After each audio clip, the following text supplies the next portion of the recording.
PSI ನೇಮಕಾತಿಯಲ್ಲಿ ಹಗರಣ ಪ್ರಕರಣಕ್ಕೆ ಸಂಬಂಧಪಟ್ಟ ಹಾಗೆ ಬೆಂಗಳೂರಲ್ಲಿ ಇಡಿ ಅಧಿಕಾರಿಗಳಿಂದ 11 ಕಡೆ ದಾಳಿಯನ್ನ ಮಾಡಲಾಗಿದೆ. ಎಡಿಜಿಪಿ ಅಮೃತ್ ಪೌಲ್, ಡಿವೈಎಸ್ಪಿ ಶಾಂತಕುಮಾರ್ ನಿವಾಸಗಳ ಮೇಲೂ ಕೂಡ ಇಡಿ ಅಧಿಕಾರಿಗಳು ದಾಳಿಯನ್ನ ಮಾಡಿದ್ದಾರೆ. ಅಲ್ಲಿ ಮಾತ್ರ ಅಲ್ಲ, ಒಟ್ಟಾರೆಯಾಗಿ 11 ಕಡೆ ಈಗಾಗಲೇ ರೇಡ್ ಅನ್ನ ಇಡಿ ಅಧಿಕಾರಿಗಳು ಮಾಡಿದ್ದಾರೆ. ಬೆಳಗ್ಗೆ 11 ಗಂಟೆಯಿಂದ ಇಡಿ ಅಧಿಕಾರಿಗಳು ಶೋಧ ಕಾರ್ಯವನ್ನ ಮಾಡ್ತಾ ಇದ್ದು, ಅಮೃತ್ ಪೌಲ್ಗೆ ಸೇರಿದಂತಹ ಸಹಕಾರ ನಗರದ ಅಪಾರ್ಟ್ಮೆಂಟ್ ಮೇಲೂ ರೇಡ್ ಅನ್ನ ಮಾಡಲಾಗಿದೆ. ಮನಿ ಲ್ಯಾಂಡ್ರಿಂಗ್ ಕಾಯ್ದೆಯ ಅಡಿ ಕೇಸ್ ದಾಖಲು ಹಿನ್ನೆಲೆಯಲ್ಲಿ ಈ ದಾಳಿಯನ್ನ ಜಾರಿ ನಿರ್ದೇಶನಾಲಯದ ಅಧಿಕಾರಿಗಳು ಮಾಡಿದ್ದು, ಕಳೆದ ಆಗಸ್ಟ್ನಲ್ಲಿ ಇಡಿ ಇದೇ ವಿಚಾರಕ್ಕೆ ಸಂಬಂಧಪಟ್ಟ ಹಾಗೆ ಪ್ರಕರಣವನ್ನ ಕೂಡ ದಾಖಲಿಸಿಕೊಂಡಿತ್ತು. ಈ ಸಂಬಂಧ ಶ್ರೀಧರ್ ಅನ್ನುವರ ಮನೆಯಲ್ಲಿ 1.5 ಕೋಟಿ ಹಣ ಪತ್ತೆಯಾಗಿತ್ತು. ಇದುವರೆಗೆ ಪ್ರಕರಣ ಸಂಬಂಧ 4 ಕೋಟಿಗೂ ಹೆಚ್ಚು ಹಣವನ್ನ ವಶಕ್ಕೆ ಪಡೆಯಲಾಗಿದ್ದು, ಮನಿ ಲಾಂಡ್ರಿಂಗ್ ಕೇಸ್ಗೆ ಸಂಬಂಧಪಟ್ಟಂತೆ ಬ್ಯಾಂಕ್ ದಾಖಲೆಗಳನ್ನ ಅಧಿಕಾರಿಗಳು ಪರಿಶೀಲನೆ ಮಾಡ್ತಾ ಇದ್ದಾರೆ. ಇವರು ಹೂವಿನ ಕೃಷಿ ಮಾಡಿ 1 ಎಕರೆಯಲ್ಲಿ ವರ್ಷಕ್ಕೆ 30 ಲಕ್ಷ ಸಂಪಾದನೆ ಮಾಡ್ತಾರೆ. ಅವರಿಂದ ಕಲಿಬೇಕಾ? ಫ್ರೀಡಮ್ ಆಪ್ ಅನ್ನ ಈಗಲೇ ಡೌನ್ಲೋಡ್ ಮಾಡಿ. ಈಗಾಗಲೇ ಎಡಿಜಿಪಿ ಅಮೃತ್ ಪೌಲ್ ಮತ್ತು ಡಿವೈಎಸ್ಪಿ ಶಾಂತಕುಮಾರ್ ಮನೆ ಮೇಲೆ ದಾಳಿ ಮಾಡಿದಂತಹ ಸಂದರ್ಭದಲ್ಲಿ ಈಗಾಗಲೇ ಸಾಕಷ್ಟು ಕಡೆಗಳಲ್ಲಿ ಈಗ ದಾಖಲೆಗಳ ಪರಿಶೀಲನೆಯಲ್ಲಿ ತೊಡಗಿಕೊಂಡಿದ್ದಾರೆ. ಜೊತೆಗೆ ಈಗಾಗಲೇ ಶ್ರೀಧರ್ ಅನ್ನುವವರ ಮನೆಯಲ್ಲಿ 1.5 ಕೋಟಿ ಹಣ ಪತ್ತೆಯಾಗಿತ್ತು. ಆಗಸ್ಟ್ನಲ್ಲಿ ಇಡಿ ಪ್ರಕರಣವನ್ನು ದಾಖಲಿಸಿಕೊಂಡಿತ್ತು. ಈ ಪ್ರಕರಣ ಸಂಬಂಧ 4 ಕೋಟಿಗೂ ಹೆಚ್ಚು ಹಣವನ್ನು ವಶಕ್ಕೆ ಪಡೆಯಲಾಗಿದ್ದು, ಈಗಾಗಲೇ ಬ್ಯಾಂಕ್ ದಾಖಲೆಗಳನ್ನ ಅಧಿಕಾರಿಗಳು ಪರಿಶೀಲನೆ ಮಾಡ್ತಾ ಇದ್ದಾರೆ. 11 ಗಂಟೆಯಿಂದ 11 ಕಡೆಗಳಲ್ಲಿ ಇಡಿ ಅಧಿಕಾರಿಗಳು ದಾಳಿ ಮಾಡಿ ಪರಿಶೀಲನೆಯನ್ನ ಮಾಡ್ತಾ ಇದ್ದಾರೆ. ಈಗಾಗಲೇ ಸಿಐಡಿ ಅಧಿಕಾರಿಗಳಿಂದ ಇಡಿ ರಿಪೋರ್ಟ್ ಅನ್ನು ಕೂಡ ಪಡೆದಿತ್ತು.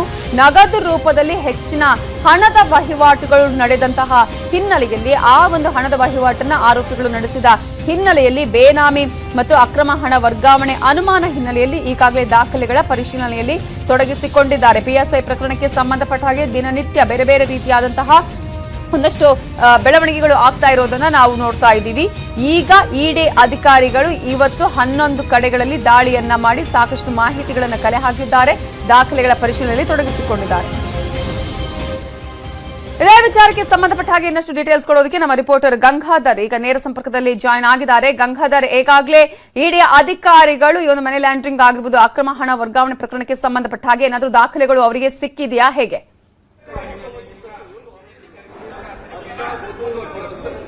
ನವಿತಾ ಜೈನ್ 545 ಮಂದಿ ಪಿಎಸ್ಐ ನೇಮಕಾತಿ ಅಕ್ರಮ ಪ್ರಕರಣ ಈಗ ಸಿಐಡಿ ಅಧಿಕಾರಿಗಳು ತನಿಖೆ ಮಾಡ್ತಾ ಇದ್ರು. ಅದು ಇಡಿ ಅಧಿಕಾರಿಗಳ ಒಂದು ವರೆಗೂ ಕೂಡ ಬಂದಿರುವಂತದ್ದು. ಈಗ ಇಡಿ ಅಧಿಕಾರಿಗಳು ಇವತ್ತು ಸುಮಾರು 11 ಕಡೆ, ಅದರಲ್ಲೂ ಪ್ರಮುಖವಾಗಿ ಈ ನೇಮಕಾತಿ ವಿಭಾಗದಲ್ಲಿ ಎಡಿಜಿಪಿ ಆಗಿರುವಂತಹ ಆರೋಪಿತ ಅಮೃತ್ ಪೌಲ್ ಮತ್ತೆ ಡಿವೈಎಸ್ಪಿ ಆಗಿದ್ದಂತಹ ಶಾಂತಕುಮಾರ್ ಸೇರಿದಂತೆ ಹರ್ಷ ಮತ್ತೆ ಶ್ರೀಧರ್ ಸೇರಿದಂತೆ ಸುಮಾರು 11 ಕಡೆ ಇವರೆಲ್ಲ ಕೂಡ ನಿವಾಸಗಳ ಮೇಲೆ ಇಡಿ ಅಧಿಕಾರಿಗಳು ರೇಡ್ ಮಾಡಿದ್ದಾರೆ.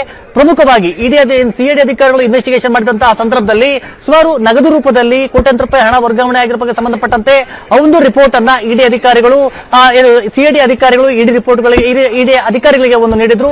ಅದರಲ್ಲಿ ಈಗ ಅನುಮಾನ ಬಂದ ಆಗಸ್ಟ್ ನಲ್ಲಿ ಕೂಡ ಇಸಿಆರ್ ಅನ್ನ ಇಡಿ ಅಧಿಕಾರಿಗಳು ದಾಖಲು ಮಾಡಿಕೊಂಡಿದ್ರು. ಮನಿ ಲಾಂಡ್ರಿಂಗ್ ಪ್ರಕರಣದಲ್ಲಿ ದಾಖಲು ಮಾಡಿಕೊಂಡು ಇವತ್ತು ರೇಡ್ ಅನ್ನ ಮಾಡಿದ್ದಾರೆ. ಬೆಳಗ್ಗೆಯಿಂದಲೂ ಕೂಡ ಆ ಒಂದು ಈಗ ಅಮೃತ್ ಪೌಲ್ ಅವರ ನಿವಾಸ ಸಹಕಾರ ನಿವಾಸದಲ್ಲಿ ಬ್ಯಾಂಕ್ ಡೀಟೇಲ್ಸ್ ಅಂತ ಮಾಡ್ತಾರಂತ ನಾವೀಗ ಸದ್ಯ ಅವರ ನಿವಾಸದ ಮುಂಭಾಗದಲ್ಲಿದ್ದೇವೆ. ಇದು ಅಮೃತ್ ಪೌಲ್ ವಾಸವಾಗಿದ್ದಂತಹ ಒಂದು ಅಪಾರ್ಟ್ಮೆಂಟ್ ಇರುವಂತದ್ದು. ಈ ಅಪಾರ್ಟ್ಮೆಂಟ್ ಒಳಗಡೆ ಅವರ ನಿವಾಸ ಇರುವಂತದ್ದು. ಹಿಂದೆ ಕೂಡ ಸಿಐಡಿ ಅಧಿಕಾರಿಗಳು ಈ ಒಂದು ಮನೆ ನಿವಾಸದ ಮೇಲೆ ರೇಡ್ ಮಾಡಿದ್ರು. ಒಂದಷ್ಟು ಡಾಕ್ಯುಮೆಂಟ್ಸ್ ಅನ್ನ ಕೂಡ ಕಲೆಕ್ಟ್ ಮಾಡಿದ್ರು. ಪ್ರಮುಖವಾಗಿ ಅಮೃತ್ ಪೌಲ್ ಅವರ ವಿಚಾರಕ್ಕೆ ಸಂಬಂಧಪಟ್ಟಂತೆ ಡಿವೈಎಸ್ಪಿ ಶಾಂತಕುಮಾರ್ ಇವರಿಗೆ ಹಣವನ್ನ ಕೊಟ್ಟಿದ್ರು ಅಂತ ಹೇಳಿ. ಯಾಕಂದ್ರೆ ಶ್ರೀಧರ್ ಮನೆ ಮೇಲೆ ರೇಡ್ ಮಾಡಿದ ಸಂದರ್ಭದಲ್ಲಿ 1.5 ಕೋಟಿ ಹಣ ಅವರಲ್ಲಿ ಮನೆಯಲ್ಲಿ ಕೂಡ ಸಿಕ್ಕಿತ್ತು ಅಂತ ಹೇಳಿ. ಜೊತೆಗೆ ಈ ಒಂದು ಪ್ರಕರಣದಲ್ಲಿ ಒಟ್ಟಾರೆಯಾಗಿ 4 ಕೋಟಿಗೂ ಹೆಚ್ಚು ಹಣ ಕೂಡ ಅವರಲ್ಲಿ ಪತ್ತೆ ಆಗಿತ್ತು.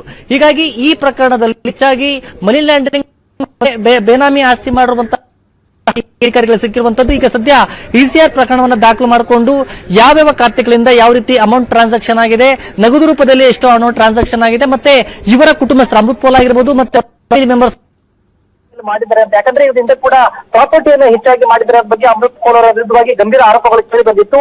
ಈ ಪ್ರಾಪರ್ಟಿ ವಿಚಾರಕ್ಕೆ ಸಂಬಂಧಪಟ್ಟಂತೆ ಕೂಡ ಡಾಕ್ಯುಮೆಂಟ್ ವೆರಿಫಿಕೇಶನ್ ಅನ್ನ ಈ ಒಂದು ಲೇಔಟ್ ನ ನಿವಾಸದಲ್ಲಿ ಮಾಡ್ತಾ ಇದ್ದಾರೆ. ಸದ್ಯ ಇದುವರೆಗೂ ಕೂಡ ಅಂದ್ರೆ ಈ ಪ್ರಮುಖವಾಗಿ 7 ಮಂದಿ ಅಭ್ಯರ್ಥಿಗಳಿಂದ ಸುಮಾರು 30 ರಿಂದ 35 ಲಕ್ಷ ಹಣ ಒಬ್ಬೊಬ್ಬರಿಂದ ಅಮೌಂಟ್ ಅನ್ನ ತೆಗೆದುಕೊಂಡಿದ್ರು. ಹರ್ಷ ಏನಲ್ಲಿ FTA ನೌಕರನಾಗಿರುವಂತಹ ಹರ್ಷ ಆಗಿರ್ಬೋದು ಮತ್ತೆ ಶ್ರೀಧರ್ ಇಬ್ರು ಕೂಡ OMR ಶೀಟ್ ಗಳನ್ನ ತಿದ್ದುಪಡಿ ಮಾಡಿ ಮಾಡಿದಲ್ಲದೆ ಅಲ್ಲಿ ಸಿಸಿಟಿವಿಗಳನ್ನ ಆಫ್ ಮಾಡಿ ಈ ಡಿವೈಎಸ್ಪಿ ಶಾಂತಕುಮಾರ್ಗೆ ಹೆಚ್ಚು ನಂಬಿಕಸ್ಥನಾಗಿದ್ದಂತಹ ಶ್ರೀಧರ್ ಮನೆಯಲ್ಲಿ ಈ ಡಿವೈಎಸ್ಪಿ ಶಾಂತಕುಮಾರ್ ಸುಮಾರು ಅಮೌಂಟ್ ಅನ್ನ ಉಳಿಸಿದ್ದ. ನಂತರ ಈ ಒಂದು ಪ್ರಕರಣ ಏನು ಬೆಳಕಿಗೆ ಬರ್ತಾ ಇದ್ದಂತೆ ಆ ಅಮೌಂಟ್ ಅನ್ನ ಸ್ನೇಹಿತರ ಮನೆಯಲ್ಲಿ ಕೂಡ ಈ ಒಂದು ಡಿವೈಎಸ್ಪಿ ಶಾಂತಕುಮಾರ್ ಇರಿಸಿದ್ದ. ಅದನ್ನ ಸಂಪೂರ್ಣವಾಗಿ ಚಾರ್ಜ್ ಶೀಟ್ ನಲ್ಲಿ ಉಲ್ಲೇಖ ಮಾಡಲಾಗಿರುವಂತದ್ದು. ಈಗ ಸದ್ಯ ಹಣಕಾಸಿನ ವಹಿವಾಟದಲ್ಲಿ ಅಮೌಂಟ್ ನಗದು ರೂಪದಲ್ಲಿ ಹೆಚ್ಚು ಹಣ ವರ್ಗಾವಣೆ ಆಗಿದೆ. ಜೊತೆಗೆ ಆ ನಗದು ರೂಪದಲ್ಲಿ ಅವರು ಕೂಡ ವ್ಯವಹಾರ ಮಾಡಿರುವಂತದ್ದು. ಯಾವುದೇ ರೀತಿ ಬ್ಯಾಂಕ್ ಮೂಲಕ ಆಗಿರಬಹುದು ಅಥವಾ ಚೆಕ್ ಮೂಲಕ ಆಗಿರಬಹುದು, ಯಾವುದೇ ರೀತಿ ಈ ಪ್ರಕರಣದಲ್ಲಿ ಆಗಿಲ್ಲ. ಬಹುತೇಕವಾಗಿ ಎಲ್ಲಾ ಅಭ್ಯರ್ಥಿಗಳಿಂದಲೂ ಕೂಡ ಕ್ಯಾಶ್ ಇಂದ ಇವರು ಅಮೌಂಟ್ ಅನ್ನ ತೆಗೆದುಕೊಂಡಿದ್ದಾರೆ. ಯಾವ್ಯಾವ ಸ್ಥಳದಲ್ಲಿ ಹೇಗಿರೋದನ್ನು ಚಾರ್ಜ್ ಶೀಟ್ ಅಲ್ಲಿ ಉಲ್ಲೇಖ ಮಾಡುವಂತದ್ದು.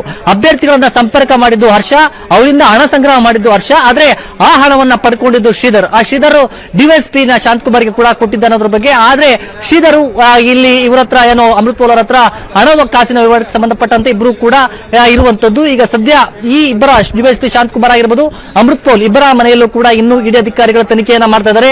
ಅಮೃತ್ ಪೋಲ್ ಮನೆಯಲ್ಲಿ ಸುಮಾರು 5ಕ್ಕೂ ಹೆಚ್ಚು ಜನ ಇಡಿ ಅಧಿಕಾರಿಗಳು ಅವರ ಬ್ಯಾಂಕ್ ಡೀಟೇಲ್ಸ್ ವೆರಿಫೈ ಮಾಡ್ತಾ ಇದ್ದಾರೆ. ಜೊತೆಗೆ ಅವರ ಪತ್ನಿ ಆಗಿರಬಹುದು ಮತ್ತೆ ಅವರ ಮನೆಯಲ್ಲಿ ಕೆಲ ಡೈರಿಗಳು ಕೂಡ ಸಿಕ್ಕಿತ್ತು. ಅದರಲ್ಲಿ ಕೆಲ ಕೋಡ್ ವರ್ಡ್ಗಳು ಕೂಡ ಇತ್ತು. ಅದಕ್ಕೆ ಸಂಬಂಧಪಟ್ಟಂತೆ ಅವರ ಪತ್ನಿಯನ್ನು ಕೂಡ ಈಗ ವಿಚಾರಣೆಯನ್ನ ಮಾಡ್ತಾ ಇದ್ದಾರೆ. ಅವರ ಹಣಕಾಸಿನ ಮೂಲ ಮತ್ತೆ ಅವರ ಪ್ರಾಪರ್ಟಿ ಮತ್ತೆ ಯಾವ ರೀತಿಯ ಮೂಲ ಆದಾಯ ಈ ಒಂದು ಡಿವೈಎಸ್ಪಿಗೆ ಬರುವ ಅಂದ್ರೆ ಏನು ಎಡಿಜಿಪಿ ಅಮೃತ್ ಪೋಲ್ಗೆ ಬರ್ತಾ ಇದ್ದಂತ ಆದಾಯನ ಹೊರತುಪಡಿಸಿ ಬೇರೆ ಅವರ ಕುಟುಂಬಸ್ಥರ ಮೂಲ ಆದಾಯಗಳು ಏನಾದರೂ ಇದೆಯಾ ಅದನ್ನು ಜೊತೆಗೆ ಈ ಪ್ರಕರಣದಿಂದ ಏನಾದರೂ ಬಂಧಿತ ಆರೋಪಿತರು ಒಟ್ಟಾಗಿ 7 ಮಂದಿ ಸರ್ಕಾರಿ ಅಧಿಕಾರಿಗಳು ಸಿಕ್ಕಿರುವಂತದ್ದು. ಈ ಸರ್ಕಾರಿ ಅಧಿಕಾರಿಗಳಿಂದ ಅಮೃತ್ ಪೋಲ್ಗೆ ಯಾವ ರೀತಿ ನಂಟಿದೆ, ಸಂಪರ್ಕ ಇತ್ತು ಮತ್ತೆ ಹಣಕಾಸು ಯಾವ ರೀತಿ ಟ್ರಾನ್ಸಾಕ್ಷನ್ ಆಗಿದೆ ಅನ್ನೋ ಬಗ್ಗೆ ಸಂಪೂರ್ಣವಾದಂತಹ ಒಂದು ಡಾಕ್ಯುಮೆಂಟ್ ವೆರಿಫಿಕೇಶನ್ ಅನ್ನ ಇಡಿ ಅಧಿಕಾರಿಗಳು ಮಾಡ್ತಾ ಇರುವಂತದ್ದು. Navitha Jain. Okay, thank you Gangadhar ಡೀಟೇಲ್ಸ್ಗೆ.